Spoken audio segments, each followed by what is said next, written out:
Says he knew you were coming here. He was told. Who told him?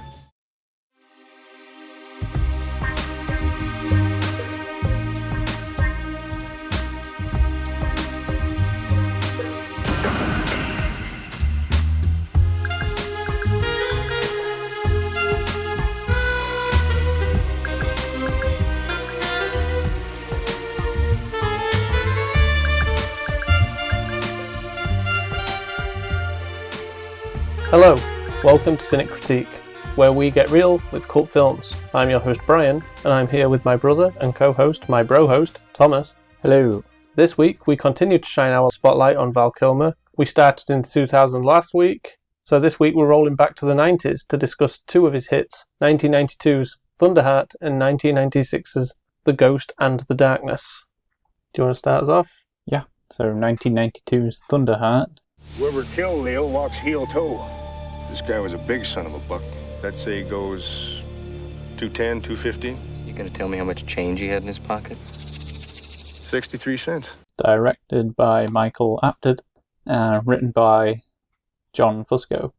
As we said, stars Val Kilmer as Ray Lavoie, Sam Shepard as Frank Cowtell, Graham Greene as Walter Crowhorse, Fred Ward as Jack Milton, Fred Thompson as William Dawes, Sheila Tousey as Maggie Eaglebear, John Trudell as Jimmy Looks Twice. I love that name. Yeah, it's a good name. And Ted Thinelk as Grandpa Sam Reaches. It was on a budget of $15 million, and it grossed $22,660,758. Apparently it was the 55th biggest grossing film of 92. That's quite low. 55th. Yeah. Out of however many films were released in 92. I just assumed it should have been higher. Well, it got $7 million more than its budget. Yeah. Synopsis. A young mixed-blood FBI agent is assigned to work with a cynical veteran investigator on a murder on a poverty-stricken Sioux reservation. I don't know why it kind of makes me laugh reading a young mixed-blood FBI agent. And there's something weird about it.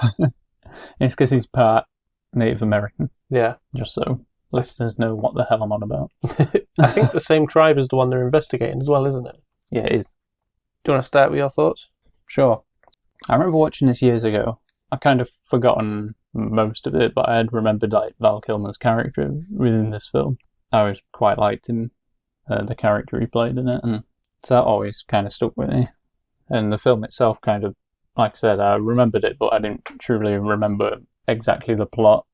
I did really enjoy watching it again. I'm hoping it sticks with me this time, because it is a really good film, and a well-made film, and it looks really impressive as well. Yeah, do you know why? You're going to tell me it had Roger Deakins on cinematography. Yeah, one of the greats. Roger Deakins on cinematography. Yeah. And also a legendary composer, James Horner. Yeah, James Horner's on this, which I think is great due to the next film as well. Yeah. James Horner, if people don't know, did Aliens. And Michael Apted is no down-and-out director either. No. He'd done Gorillas in the Mist, Coal Miner's Daughter. Then he'd gone into Bond and did World Is Not Enough. Yeah. And he did Enigma, I think, after Bond. Yeah. I'm trying to think if that's right. 2002, I think, Enigma. Yeah. And then he works on TV. Done episodes of What About Brian?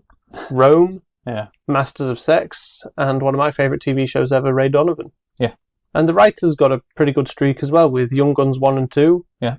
Then he seemed to have disappeared for mainstream. He did Hidalgo, I think it's pronounced. I think it's an Australian Western with Viggo Mortensen. Yeah. But he wrote the Crouching Tiger sequel, Crouching Tiger, Hidden Dragon, Sword of Destiny. Yeah. And he did create Marco Polo, the TV series for Netflix, which was like a historical drama. Right. You missed off Crossroads, which is a Walter Hill movie from the 90s, I believe. Oh, that he wrote? Yeah. Right, okay. I saw Crossroads and assumed it was that Britney Spears movie, if I weren't paying attention to the year. What? I remember it coming out in the 2000s, early 2000s, and it stars Britney Spears, and I can't remember anyone else in it. And I think it's where that horrible song, I'll See You at the Crossroads, Crossroads, I'll See You at the Crossroads song came from. I think it was like a movie adaptation of a TV series. If I didn't know where I was earlier, I definitely don't know where I am now. Just one of them weird films, I guess, that I remember that. I've never seen it, but I remember its existence. Can we get back to Thunderheart, please? Yes. Was that Leo Sayer? Yeah, sure. The song, I Hear a Thunder in My Heart. I guess what you're on about. Also, do you remember who was a producer on this? Robert De Niro? Yeah. I remember the name coming up in credits. Yeah. I had to jot it down because I was quite surprised. And I never actually looked what else Robert De Niro's produced, but I really like this film. Yeah. I remember liking it the first time, but similar to you, I hadn't remembered much of the plot, but it is half my life ago, I think, when I last watched it. I feel like I watched this not long after I watched a film for my first time, Mississippi Burning, which I think this would pair really well with if you wanted a bleak movie night of real crime. This film's incredible. I mean, the opening shot with that silhouette. Yeah. In fact, it might not be the opening shot, but there's an awesome silhouette jumping shot of someone getting shot, should I say. Yeah. Looks incredible. Graham Greene, he's a face that keeps coming up in TV shows I watch more than films, and he is phenomenal in this. Yeah. Yeah, to be a highlight of a film with Val Kilmer in it, you're definitely doing a great job. He's just got so many great moments that are all with Val Kilmer, to be fair. Yeah. Because there's the scene where he introduces Kilmer to the grandpa, Sam Reacher, was it? The grandpa's called? I hope not. Sam Reaches. What was the grandpa? Sam Reaches. Grandpa Sam Reaches. What did I say? Reacher. Ah, right. I believe.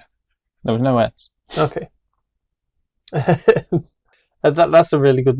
In fact, every scene with that grandpa is great, isn't it? Yeah.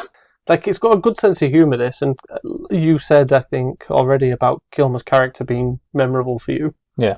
And quite gripping. But he's somebody that kind of pushes back against his Native American heritage, isn't he? Yeah. He doesn't accept it, and that seems to be the blockade for him solving the case. Once he accepts that, he seems to be able to move forward and solve this case. Yeah. And it's a great film, and I believe it's based on true life. Yeah, it's based on many true events to do with that area in... Yeah. Because it actually involves AIM. Yeah. And so on. American Indian movement. Yeah, but and their conflict with the FBI. Yeah, but the movie have called it ARM. Did they? Yeah. In the movie it's known as ARM. Oh, I could have sworn it actually said AIM in the film. That's what I thought, but apparently in some of the trivia it said it was ARM in the movie. And it never said what ARM stood for, but it didn't make sense to me when you know that Indian's in the middle. Alright. So I think it's reservation movement. American reservation, maybe, in the film. But there's a lot of real-life references in this. Yeah. To the Native American history. The grandpa references Wounded Knee Massacre, which is something from 1890, which is a big part of Native American history, and that gets referenced several times in this film, apparently. Yeah, it does. Maggie Eagle Bear is apparently, or likely, based on the AIM activist Anna Mae Aquash, who was found murdered on the Pine Ridge Reservation in February 1975. Yeah. I'm trying to think when this film's set. 70s. This is a 70s set film, isn't it? That's why it's all the AIM movement in this. I don't know if it's actually set in the 70s or just based on them events. When you go on about Maggie's character being based on Anna Mae Aquash, there's like slight references to that with them both being school teachers and from Minneapolis. Right, okay, that's why it's likely then. Yeah. Apparently, John Trudell, who plays Jimmy Lux twice, really did serve in Vietnam and was acting chairman of AIM from 73 to 79. Yeah. Yeah, it is ARM in the movie because it's Aboriginal rights movement in the movie. Okay, so they've... why change it, I wonder? Just so it's not completely based on... Even though it's more inspired by these events than it is truly based on these events. Right. But it is set in the 70s. But I remember really enjoying this film when I first watched it. And I think upon rewatching it, and especially with the success of Killers of the Flower Moon, where that was about the Native Americans, wasn't it, as well? Yeah. And the importance of their history in America. Yeah. I think this film's maybe more, well, it was important then, but it feels more relevant now, I guess, in the cinematic landscape than it did when it was first released. Yeah. Although the 90s was quite wild, because there was loads of like Native American referencing characters and so on, but they'd all be like terrible stereotypes. Yeah. And then they seem to have disappeared for a while in the 2000s. Yeah. Or weren't as main. I think it's because people went on about them being so stereotypical, but at the same time, it sounds bad, but like, they were actually getting focused on in the 90s, and then now they just kind of get ignored again. It's a bit of a Have you seen bad thing. other potential roles, characters for roles in this film? Was Nicolas Cage there? He's not on my list. No, so I'm just asking. Okay, I know you like it when he shows up. Yeah. But for Frank Cartel's character, Brian Cox, Robert De Niro, Scott Glenn, Dennis Hopper, Tommy Lee Jones, Harvey Keitel, Stephen Lang, Jack Nicholson, Al Pacino, and Ron Perlman were all considered. Yeah. Yeah. As was Marlon Brando. He was apparently offered the role, so Kilmer could have worked with Brando before Dr. Moreau. Dr. Moreau, which I think we mentioned last week. Yep. Richard Gere was offered for the role of Ray Levine. Yeah. But he was busy with Final Analysis, apparently. Yeah. But he was offered the role. Other people considered for the role of Ray Lavoie. Have you seen these? I remember Richard Gere. I think this is weird because one of the names was in the other list. So I think it's an error. Oh. Tom Cruise, Harrison Ford, Tommy Lee Jones, Michael Keaton, Dennis Quaid, Kurt Russell, Arnold Schwarzenegger, Sylvester Stallone, Patrick Swayze, and Bruce Willis were all considered for that role. Sorry, I thought you mentioned Schwarzenegger. Yeah, I think that's a weird one. Yeah, it is. Yeah, I thought it was weird where I last read his name as well. Because I'm not seeing it in the trivia, but I'm pretty sure when I first watched this, I remember finding out that Val Kilmer actually had Native American heritage. Yeah, he's an eighth Native American. I think. It was something like that. The character is a quarter, I believe. So I thought that was a nice touch. Maybe an interesting why he had the role if he knew his history. Yeah, I really liked his character in this. I thought it was great. Obviously, this is the first time Kilmer and Shepard worked together. Yep. They then worked together on Blind Horizon, which was last week's film. But this is the second time Sam Shepard's worked with Fred Ward since their film in '83 called The Right Stuff. So it looks like roughly every 10 years, Sam Shepard works with somebody from his previous. That'd be cool if it's true. Yeah. There is a video clip that we see of an actual Native American riot. Yeah. That's a real footage, apparently, from an event. Nice. There is an error in this. Yeah. Do you want to know what this error is? Go on. Val Kilmer's character incorrectly identifies a bullet caliber. Oh, yeah. Apparently it stands out in this film due to its lack of accuracy compared with everything else that they're doing. Yeah. Which I think is ridiculous, because that's quite an easy detail to get if you've got a weapons handler on the film. Yeah. Which this will have probably had, I'm sure. Because I'm sure that's a role that you need if you've got firearms in your movie. Yeah. It just seems like one of them things they just didn't check, I guess. I wonder if it's just written in the script, but then it's like, no, the rifles don't fire that caliber or something, some sort of thing like that. So they end up saying the line in the script and not changing it to fit the detailed gun that they get given. Yeah. In terms of trivia, there's not really much on this one. I did see that, I don't know, did you mention that Fusco lived on the Pine Ridge Reservation for 5 years while doing research for this film? No, I didn't. He met a guy called Frank Foolscrow, and that's who the tribal elder Grandpa Sam Reaches is inspired by. Oh, that's great stuff. He was such a good character. I really enjoyed him as well. If I'm right, he's roughly around 103 years old in this movie, that character. Whoa. Because he says he was there at the... Oh, yeah. I can't think what the event is. It was the Wounded Knee incident. Yeah. I'll get it right there. If I just looked down, I'd have seen it. Yeah, the Wounded Knee incident. He said he was there for that, and that'd have put him at like 100. I'm sure they said 103 years old in this film. Wow. And I thought that's an interesting thing. But like I said, this film, I believe it is set in the 70s to 1980. I think it's the latest it can be set, apparently. I would guess it was mostly all 70s. Yeah, but it does. I was quite surprised when it said Fusco lived on the Pine Ridge Reservation for 5 years, and I was thinking just researching the script. Yeah, just that's all he was doing. And then it said that he'd picked up some of the language as well, and I was thinking, I should hope so in 5 years. Yeah, it's a rather interesting film. I don't know if to call it one, but it's one of my favourite true crime films.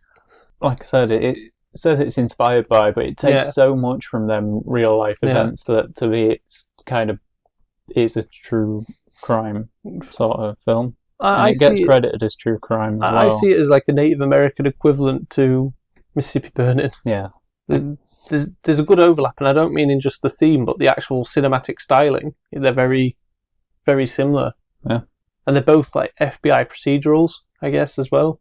You know, it's them following the motions of the case and going through, and just a great film. Yeah. Great cast. This or Yeah.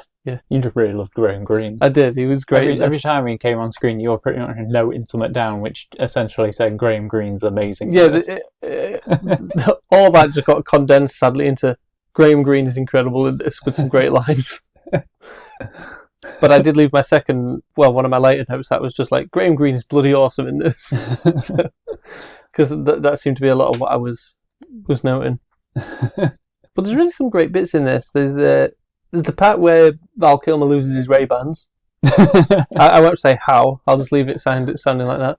Val Kilmer also earns a dog in this. I'm not going to say how. For me, one of the distracting things I found was the suits. Yeah. I'm guessing it's just the style, but I thought the suits looked more 90s than 70s. Yeah. I'm not really a fashionista or anything anyway, but yeah, for me, there was just something about the suits, especially early on in the film, it looked more 90s than 70s. Yeah. I think it's supposed to be one of them where it don't really matter where it's set, like the year. Yeah. So I think they've tried to... Well, I think if there were 90s suits and not 70s, there'd have been something in trivia about that. Yeah. And there wasn't, because often costume errors come up as well, don't they, for films like these? But the thing is, I think it's just a basic suit, and like I said, I couldn't really tell when it was supposed to be set, and I think that's kind of a good thing as well. Yeah. But there's a lot of great stuff with this film in terms of how the case plays out, characters. It's similar to Blind Horizon. It's just one of them brilliant, like, small town thrillers. Yeah. Sam Shepard and Val Kilmer must love those. Yeah.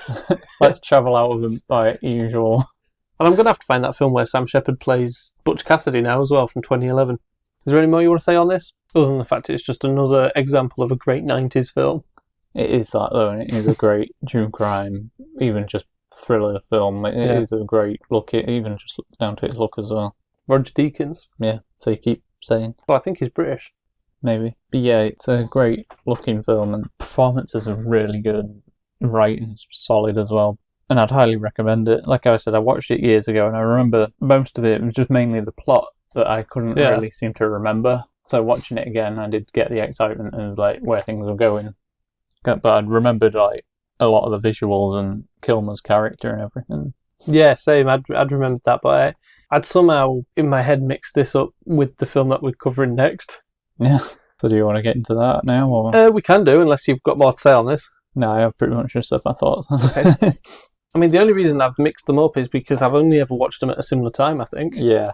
Because I haven't watched this since I last watched the next film. Yeah. And obviously, like I said, that must be about 20 years ago. So it's nice to have rewatched them. So I guess I'm moving on to The Ghost in the Darkness. How many do you think they've killed? 100, maybe more. From 1996. Made on a budget of $55 million, sadly only grossing $38,619,959. Directed by Stephen Hopkins, written by William Goldman, starring Michael Douglas as Charles Remington. Bothers me that he's top billed. Yeah. Sorry. Val Kilmer as Colonel John Henry Patterson, Tom Wilkinson as Robert Beaumont, John Carney as Samuel, Bernard Hill as Dr. David Hawthorne. The synopsis is a bridge engineer and an experienced old hunter begin a hunt for two lions after they start attacking local construction workers. I agree with you. Michael Douglas should not be top billed for this. Didn't watch this when you did it. I watched this probably 10 years after you did, I think. But I really like this film as well. It looks great, doesn't it? Yeah, incredible. In fact, I haven't got the cinematographer or anything on this one. I'll be honest with you, I can barely say this guy's name either. Vilmos Zsigmond. He worked on The Deer Hunter, Close Encounters of the Third Kind, Blowout, Black Dahlia, Jersey Girl, a few others. But yeah, he's good and seems rather versatile when I was looking at that. Yeah, so. I mean, so are the director and writers. Yeah. Hopkins, the director, he did the Lost in Space movie with Joey Tribbiani, Matt LeBlanc. Sorry. He did Predator 2, Nightmare on Elm Street, The Dream Child, Dangerous Game. Then for TV, he did the latest adaptation of The Fugitive from 2020, which was for Tubi or something. Yeah, which was pretty much a movie. It's the one where you watch it on your phone in like 10 episode chunks, 10-minute episodes. Yeah, so it was pretty much a movie. Yeah. He did the Houdini and Doyle series. Alright, with... Mangum and... Oh man, he's been on this podcast already. He's done episodes of 24 Legacy. He directed about half of House of Lies. Yeah. Which is Kristen Bell, which links to Spartan. So it does. Second film. And he directed episodes of Californication as well. Nice. David Duchovny. Yeah. The writer, William Goldman, this is where I got Butch Cassidy and the Sundance Kid from, because he wrote that. Yep. He wrote All the President's Men, Yep. The Princess Bride, Wow. Marathon Man, The General's Daughter, Dreamcatcher. He wrote a novel called Heat, which became Wildcard as a movie starring Jason Statham. But it had an adaptation in the late 80s as well, actually called Heat, that I can't remember who's in it. Yeah. He wrote Chaplin, Misery, Memoirs of an Invisible Man, A Bridge Too Far, and the original The Stepford Wives. So, that's quite a varied collection of genre there. Comedy, political thriller, western, spy thriller, I guess, with The General's Daughter, is it? Yeah. Some Stephen King with Misery and Dreamcatcher, and they're very different films genre-wise, I feel, as well. Yeah. I mean, this film is gold. And it gels all them genres quite well together. Yeah. Because you've got a bit of horror, then you've got, I guess, history. Yeah. Well, period, I guess, if you want to call it that. Yeah. And adventure. Yeah. The adventure really becomes more main once Michael Douglas shows up. Yeah. I'll be honest, looking into this film really just put me off Michael Douglas. Really? Yeah. You must not have read what I read. Maybe not. What I also love about this film is it brings together 3 eras of Batman. Because you've got Val Kilmer, who is Batman in Batman Forever. Yeah. Then you've got Tom Wilkinson, who plays Robert Beaumont, but he's Falcone in Batman Begins. Yeah. And then the one that is a name that I haven't read because he's a very small part towards the end of this film is Alex Ferns, who plays Nigel Bransford in this. Right. But in The Batman, from just a few years ago, he plays Commissioner Pete Savage. Nice. So I couldn't help but love this just for that alone. Safe to say I don't really stop thinking about Batman. I know. And I guess Tom Wilkinson's kind of the antagonist of this, would you say? Kind of, yeah. Because these lines could have been dealt with a lot sooner if he'd have been given the guards the military that he asked for earlier on in the film. By he, I mean Kilmer.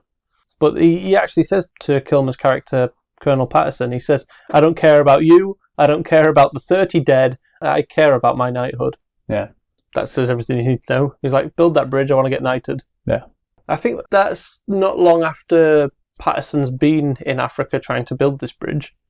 But the scene where Kilmer gets hired by Wilkinson at the opening of the film, I think that's a great introduction scene to Kilmer. Yeah. To his character in this. Yeah. Because it starts like leading off his history, so you kind of get the sense of what he is as a man. Yeah. Like the last film, this is just an example of 90s cinema being at its best. Just showing you all the different sort of films it has to offer and how they can blend them together as well. Yeah. The lions look great in this. They're real lions for the most part, but I believe there's an actual mechanical lion at one scene, and I don't remember spotting it, which upsets me. I don't remember spotting it either. But they had 5. There were 5 real lions on set. Yeah. Well, not on set at the same time, but they used 5. This production had some serious problems as well. Oh yeah. Floods. Yep. Lightning storms. Yep. Hippos chasing people. Yep. Car accidents. Yep. And crew member deaths. Yep. Sadly as well. I'm guessing the car stuff is probably why Kilmer bought his driver a new car, the driver's choice as well. Maybe. But I'm surprised you didn't mention Michael Douglas in all the problems working on set. No, why? What we got with him? I just feel like you didn't read anything about him on this. Oh, hang on. Is this it? In fact, I'll let you say it and then I'll say if that's what I've got. He was a producer on this film, and they were looking at people like Hopkins and Connery to play the character of Remington. Yeah. They didn't want to do it, and Douglas pretty much just jumped in last minute, like, I'm going to play this role, rewrote the character, added backstory to it, wanted more screen time. Right. He was supposed to be a bit of a mysterious character, and so the writer Goldman, he thought the character come off pretty poor due to the rewrites that Douglas wanted to do. And yeah, Douglas pretty much just tried to make it seem like his character was the hero. Yeah, and it just didn't work for me. It explains why it kind of feels like a different film with the scenes he's in. Yeah, his character doesn't even like, it gels well. Yeah. Like, but there's something a little more, like I said, it does feel more adventure genre once he's there. Yeah. And I guess that's maybe why. And he just, when you've got a film, and it does feel rather believable, even when he comes into it, but he just comes in as like a kind of not a realistic seeming character in comparison to everyone else. Yeah. And I guess that kind of works for the film because he comes in as like, I'm going to try and help you out here sort of thing. Yeah, knowing all that stuff kind of ruined it for me with Douglas. Yeah. Oh, there were also problems with animals on set. I believe snake bites and scorpion stings and stuff. Yeah. And Michael Douglas. Yeah. Apparently a lion broke free as well during film at one point. Yeah. So that led to people running for safety. And not all actors were informed of the presence on the lions for certain scenes to elicit genuine reactions. Yeah. Like, man, that would have been pretty scary, wouldn't it? When you're seeing the lions having their little breakouts and then suddenly the lions on set when you're not expecting it. Yeah. I did see something about them wanting to put dye in the lion's fur to make them look darker or something, but apparently the lions didn't like it, so they pretty much kept licking it out. Have you seen who were up for roles in this? Now this I do know. I believe we had a real face-off for the role of Patterson, as we have Cage and Travolta in there. And now this is the one I can't remember, and I don't seem to have it noted, but Schwarzenegger was he supposed to play Remington? I don't know. I've only got Schwarzenegger was considered for roles. Right. Maybe so I think he was one that came up for both. Right. There was one name for this, and they came up for both parts. Yeah. And I just love the idea of him wanting Schwarzenegger in this. But I've also got Tom Cruise and Robert De Niro's names down. Yeah. I'm guessing Tom Cruise for Patterson and De Niro for Remington. Yeah. I'd like to see that film. That'd be very different, wouldn't it? I feel then it would seem quite unbelievable. But yeah, Goldman said the original vision he had for Remington was more enigmatic. Yeah. So I think he described Douglas's version as a wimp. Yeah, I saw that somewhere while we were watching it. Yeah. Apparently where the bridge is now, because this is kind of based on real events, even though it's based on a novel. Yeah. The location of the bridge is now called Maneater's Junction. Yeah. The novel is by Patterson himself, and it's called The Man-Eaters of Tsavo. Yeah. Which is apparently out of copyright. Right.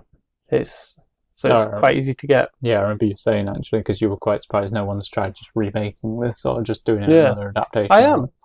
I am surprised. The thing is, I don't think audiences these days are interested. Maybe. And this film, not like people who watch it and people who love films seem to come across it and they really enjoy it. But it's not one of them where it's just talked about in general. Yeah. Which is a shame. I think it is a great film. That was one of the reasons we wanted to do this one. Yeah.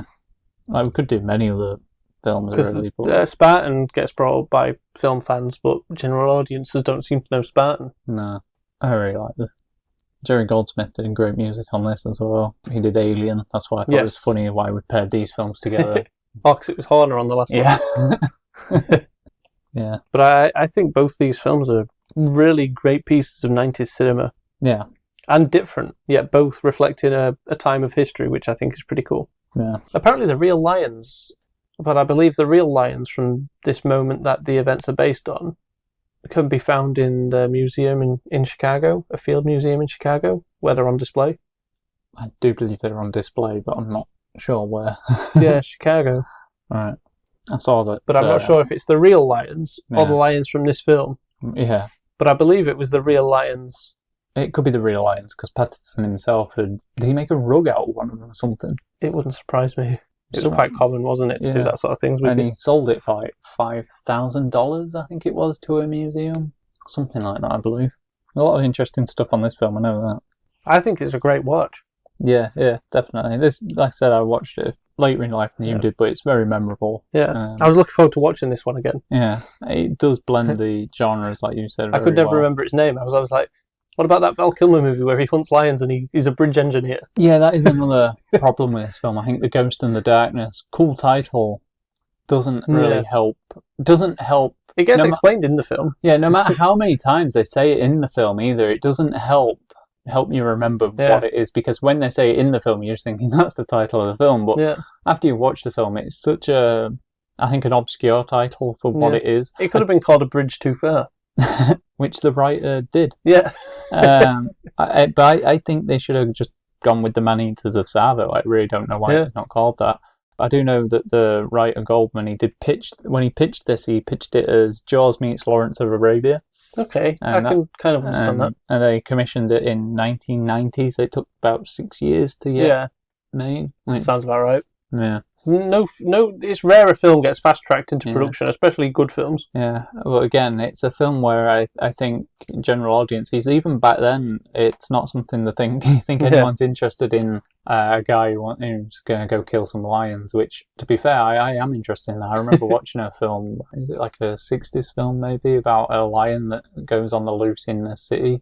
Oh, I don't know. It's a pretty good film. Yeah. I really enjoyed it at the time. I don't know why. Well, when I watched it, not at the time. I think that Idris Elba film from the other year with the giant lion or whatever it was. Sure, because that's from the 60s. Could have been. I'm not even sure if this one's from 60s. It could even be 50s or something. I'm not sure. Well, it was or 70s. I'm really not sure. I've just got a vague memory of that being a pretty good film. I don't know what I'm talking about. Yeah, I can't remember the name of it. But yeah, lion hunting. That was why it came up. So maybe. I'm hoping maybe that film helped get this one made. Yeah, it's a hard film to pitch, I imagine, but a lot of people enjoy it when they end up watching it, I think, anyway. I did see that Paramount was originally wanting Michael Mann to direct. Yeah, it went through quite a few directors. Michael Mann, Brian De Palma, I think, was one. I remember reading that while we were watching it, yeah. Yeah, and I think that's when it had... was it the one when they had Kevin Costner on? Could have been. They were going on Brian That De Palma sounds about and right. Kevin Costner. Yeah.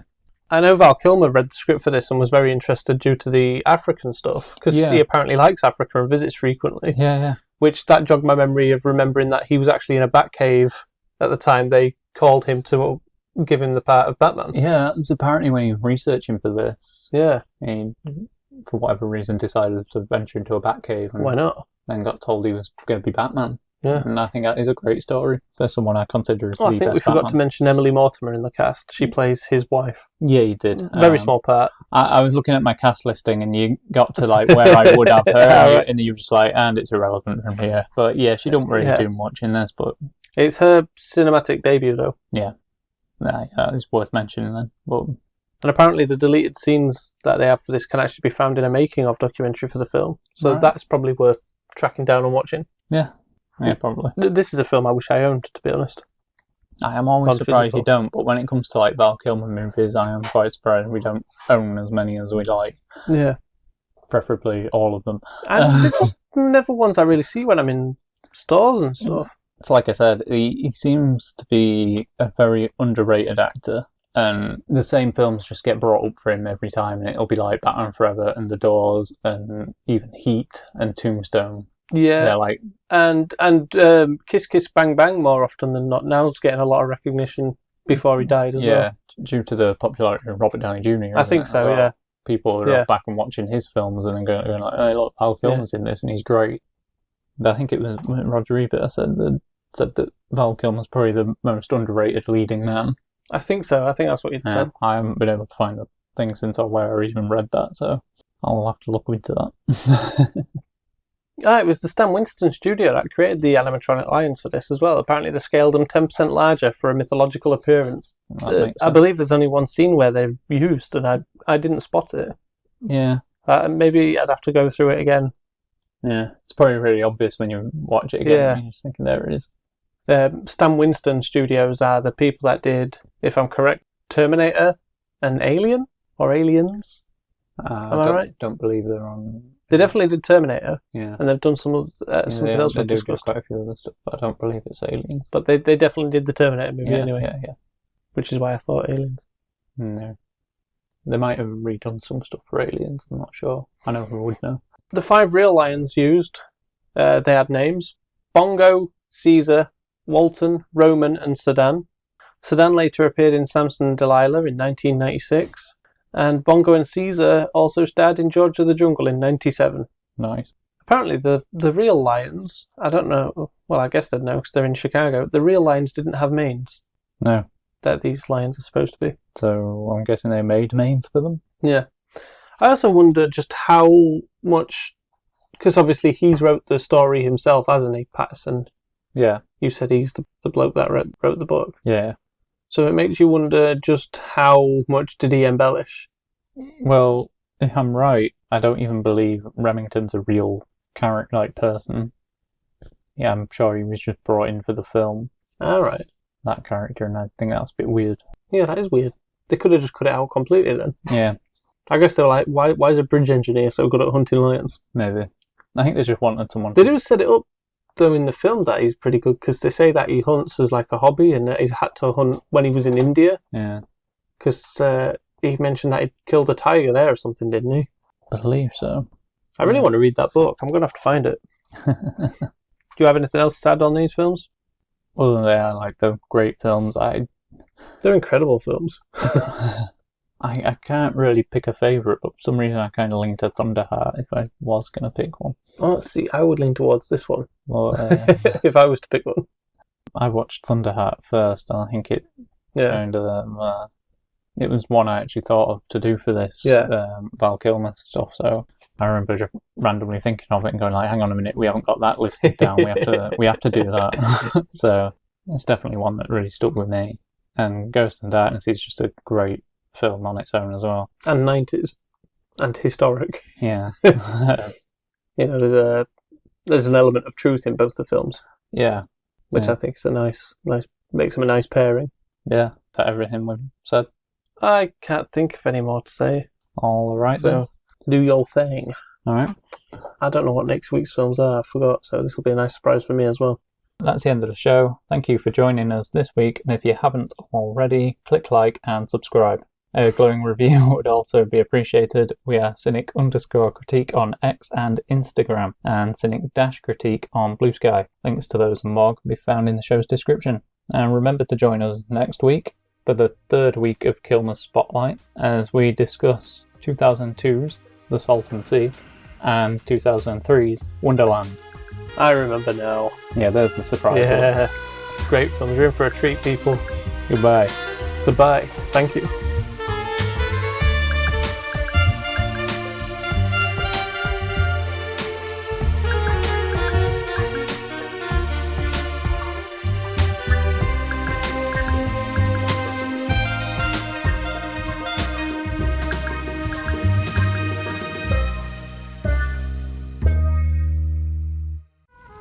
Keep your eyes open. Nothing is as it seems.